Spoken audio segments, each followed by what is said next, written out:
Graça e paz, amados, tudo bem? Me chamo Bruno Teixeira, congrego aqui no Centro Evangelístico Internacional de Caraí e desde já quero lhe dizer que é um prazer ter você nos acompanhando, compartilhando esses devocionais, os cultos aqui do Centro Evangelístico e você também que compartilha cultos e devocionais da Igreja de Cristo espalhada pela terra. Você que é um cooperador, um colaborador nesse aspecto, fica aqui meu incentivo que você continue fazendo isso. Bom, a nossa reflexão de hoje ela parte de um texto em João, capítulo 17, versículos 21 ao 23, depois o 26, que diz assim. João, capítulo 17, versículos 21 ao 23, depois o 26. Leiamos. Para que todos sejam um, como tu, ó Pai, o és em mim, e eu em ti, que também eles sejam um em nós, para que o mundo creia que tu me enviaste. E eu dei-lhes a glória que a mim me deste, para que sejam um, como nós somos um. Eu neles e tu em mim, para que eles sejam perfeitos em unidade, e para que o mundo conheça que tu me enviastes a mim, a quem tens amado, a eles como me tens amado a mim. Pai, aí pula para o 26. E eu lhes fiz conhecer o teu nome, e o farei conhecer mais, para que o amor com que me tens amado esteja neles, e eu neles esteja. Uma proposta de reflexão para esse devocional, gostaria de dar um tema que é sejamos um. Ora, é bem desafiador falar esse tema, né? Uma vez que a Igreja de Cristo espalhada pela terra tem várias bandeiras, tem várias marcas, tem vários nomes que levam lá na sua logo, na sua imagem. A exemplo aqui nós temos o Centro Evangelístico Internacional. E aí temos as unidades em Caraí, Alcântara, Cabo Frio e outros lugares mais. Pois bem, e outras denominações espalhadas por toda a face da terra. Interessante que Cristo aqui ele faz uma referência do todos a um. Ele usa a própria relação que ele tem com o Pai, de que são um, para que os seus seguidores também sejam um. Interessante que Cristo ele pronuncia essa fala, é uma das últimas falas de Jesus enquanto homem, enquanto aqui na terra.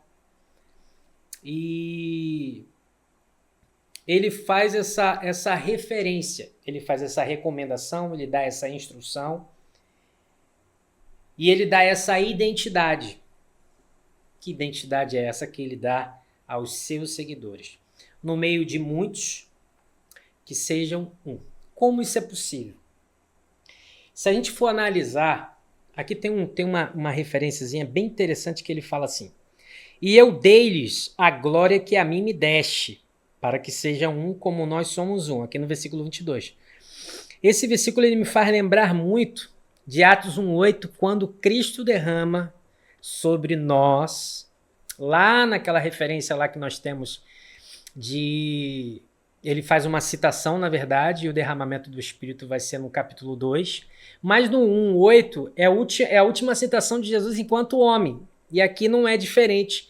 Esse ambiente que João fala da oração de Jesus, da recomendação de Jesus, também marca os seus últimos momentos enquanto homem. Então veja, João retrata esse quase advento de Cristo.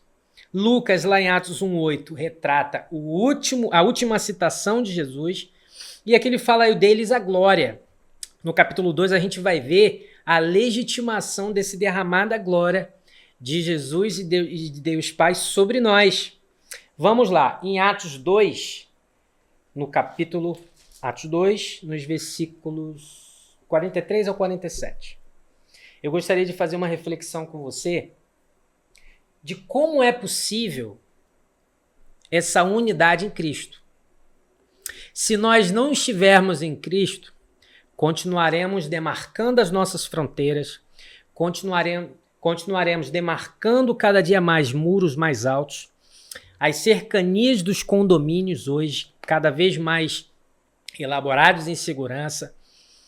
A gente vai ver o quê? Uma centralização no que é meu, no que me pertence, no meu espaço.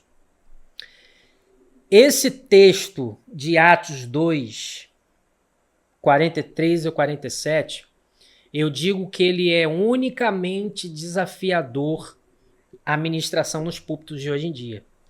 É muito desafiador.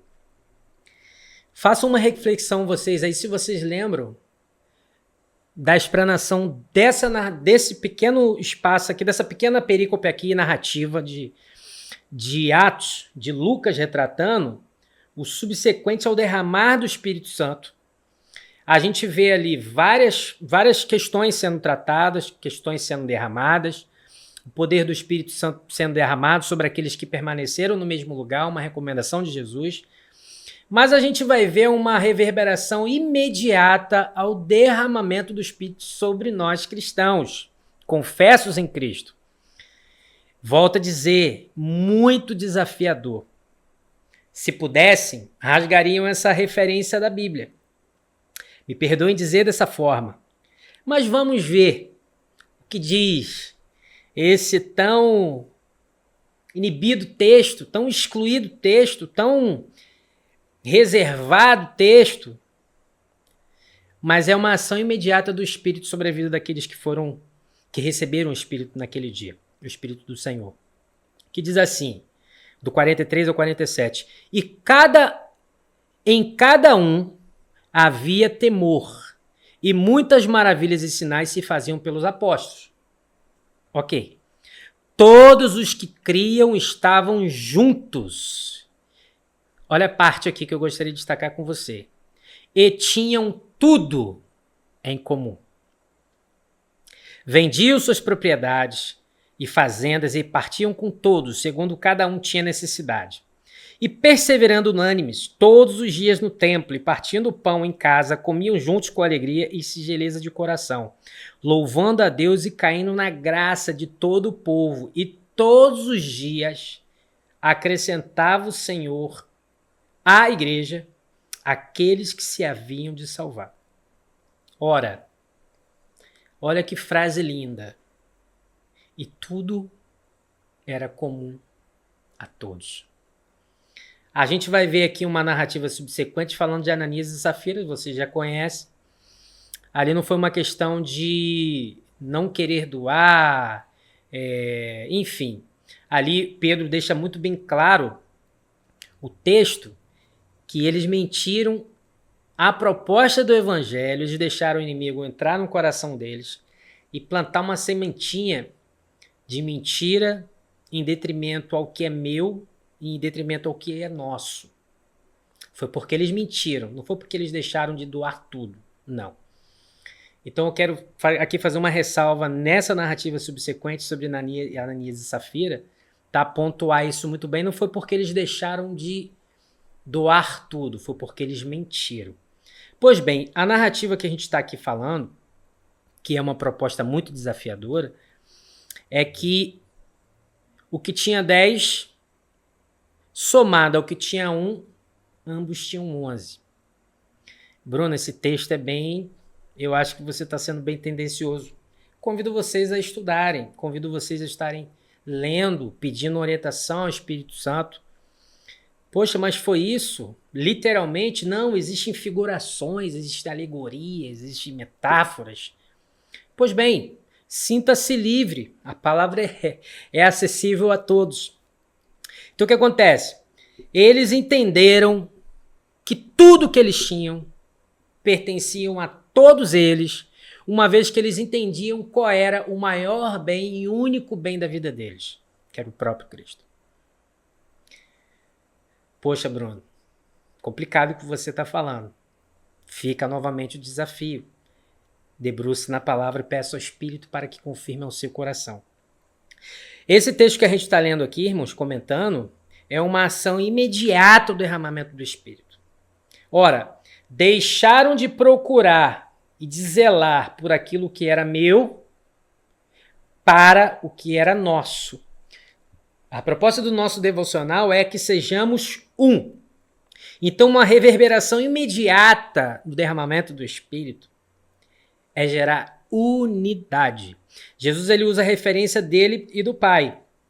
A gente vai ver lá em João, quando ele fala para os discípulos antes, nessa narrativa, ele quase subindo aos céus, ele fala assim, que ele enviaria um outro Consolador, está lá em João, capítulo 14, e que ele, uma das atribuições do Espírito, que ele não falaria de si mesmo, mas ele iria corroborar com o próprio Jesus, testificando dele, falando dele, e ele fala que eles, quando ele fala outro Consolador, ele fala outro igual a mim. Então aqui a gente vê, aqui eu não quero provar para você a existência da Trindade, jamais eu me atreveria a fazer isso, uma vez que isso já não precisa nem dizer constatado, é uma realidade, sempre foi, sempre será a existência do Senhor. Mas o que eu estou querendo dizer para você é o seguinte, que nessa proposta, no debruçar da palavra, a gente vai ver que há uma unidade só em Deus, esse ser tão poderoso, imensurável, incomensurável, e ele se expressa, ele se revela a nós, tá? E qual o veículo que ele usa para fazer isso? Ele usa o amor. O amor ele vai reverberar de várias formas. Ele vai gerar perdão, ele vai gerar reconciliação, ele vai gerar justificação, enfim.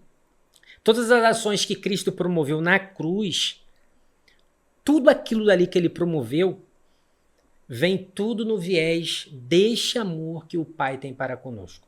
A gente pode ver isso em João 3,16. E aqui para a gente continuar de uma forma, dar aqui um desfecho, porque a proposta não é ser muito extenso, uma vez que o próprio tema é autoexplicativo, que sejamos um, e eu tenho certeza que quando você ouve essas duas palavrinhas, você pensa o que é a realidade hoje da igreja, as suas cercanias, as suas divisórias, os biombos, as falas pessoais. Ora, não estou aqui descaracterizando toda essa proposta do Senhor de forma alguma. Mas uma coisa a gente não pode abrir mão. Existe uma única igreja do Senhor na Terra. A igreja do Senhor na Terra. Há uma única igreja.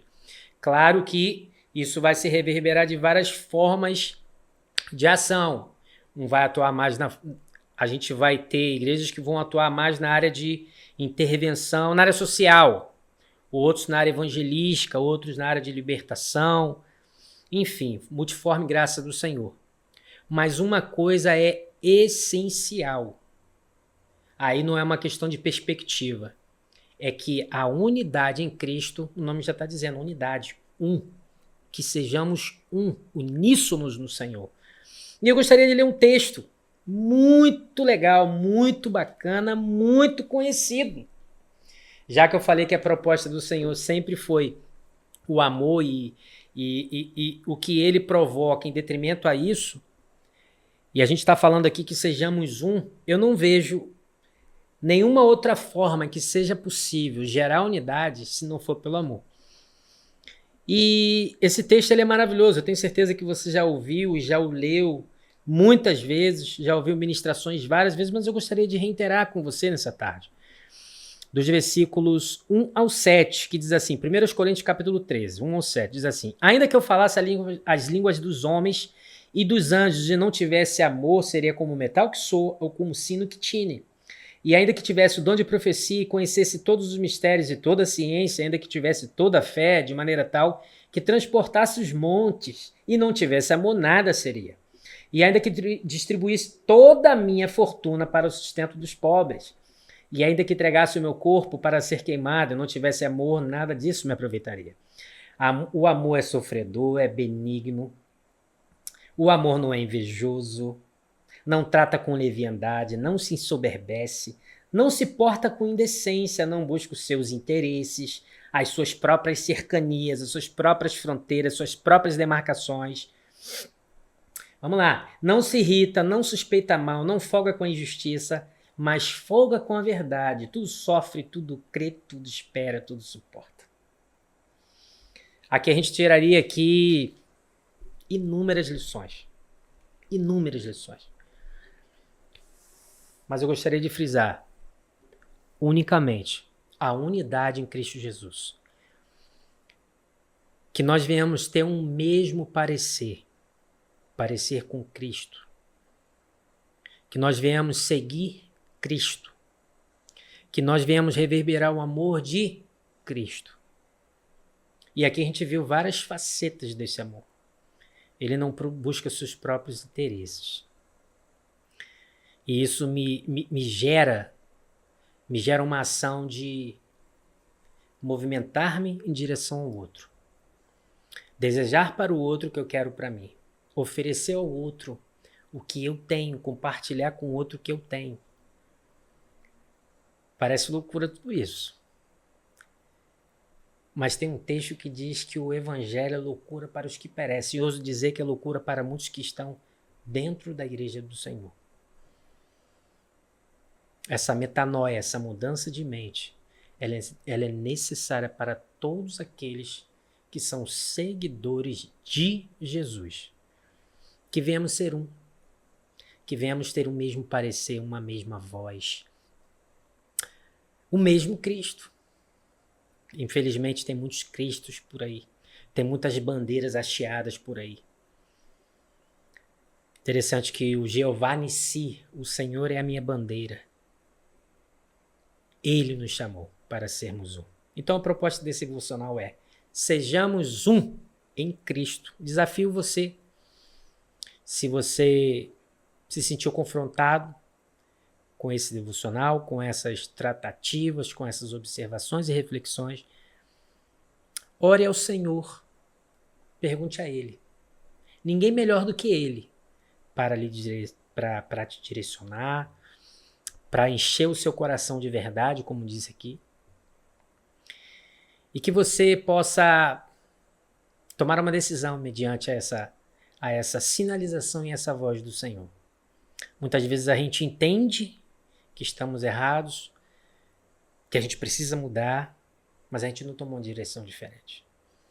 Então, que nós venhamos nos arrepender e sermos conversos em Cristo Jesus. Arrependimento e conversão, arrependimento e conversão. Gera motricidade no Evangelho, no reino do Senhor. Movimento. Que venhamos nos movimentarmos em Cristo Jesus, impulsionados pelo Espírito Santo. Então quero agradecer a você que tem nos acompanhado aí e muitos outros irmãos que têm se debruçado nesses devocionais para atender você que nos assiste e ser uma voz nesse tempo. Uma voz que fala sobre a verdade, não sobre uma bandeira específica, uma denominação específica, mas a verdade de Cristo Jesus. Amém? Que o Senhor possa te abençoar. Que Deus te abençoe.